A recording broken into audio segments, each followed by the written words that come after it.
The Silence of the Sirens by Franz Kafka. Proof that inadequate, even childish measures may serve to rescue one from peril.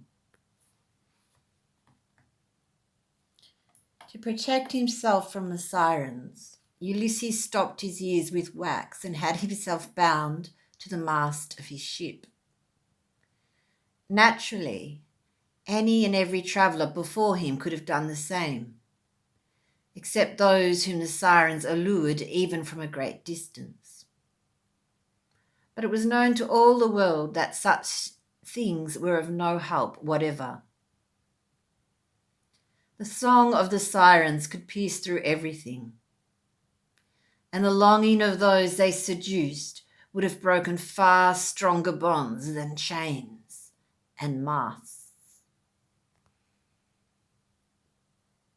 But Ulysses did not think of that, although he had probably heard of it.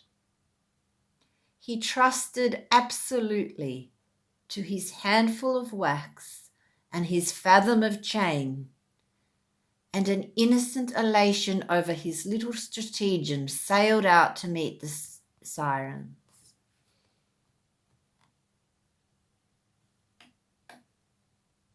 Now the sirens have a still more fatal weapon than their song, namely their silence.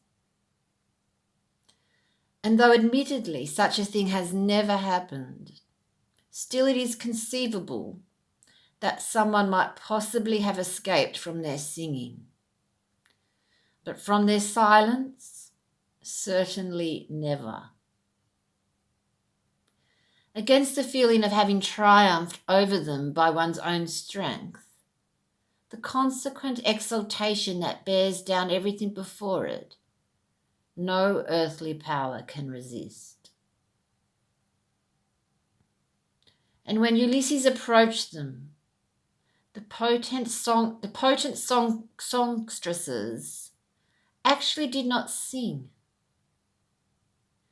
Whether because they thought that this enemy could be vanquished only by their silence, or because the look of bliss on the face of Ulysses, who was thinking of nothing but his wax and his chains, made them forget their singing. But Ulysses, if one may so express it, did not hear their silence. He thought they were singing, and that he alone did not hear them. For a fleeting moment he saw their throats rising and falling, their breasts lifting, and their eyes filled with tears, their lips half parted, but believed that these were accompaniments to the airs which died unheard around him. Soon, however, all this faded from his sight as he fixed his gaze on the distance. The sirens literally vanished before his resolution, and at the very moment when they were nearest to him, he knew of them no longer. But they, lovelier than ever, stretched their necks and turned, let their awesome hair flutter free in the wind, and freely stretched their claws on the rocks. They no longer had any desire to allure. All that they wanted was to hold as long as they could the radiance that fell from Ulysses' great eyes.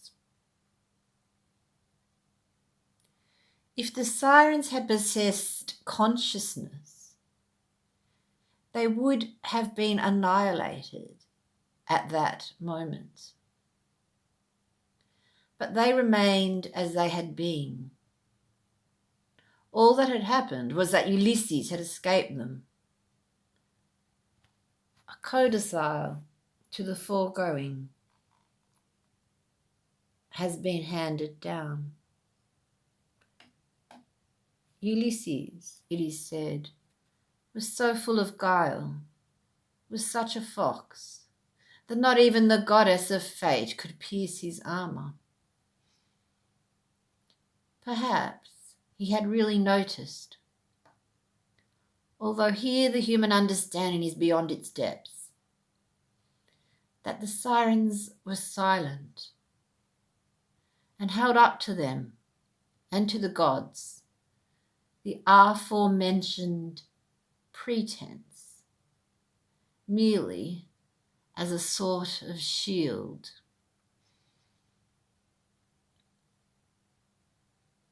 Translated by Willa and Edwin Muir. The Silence of the Sirens by Franz Kafka.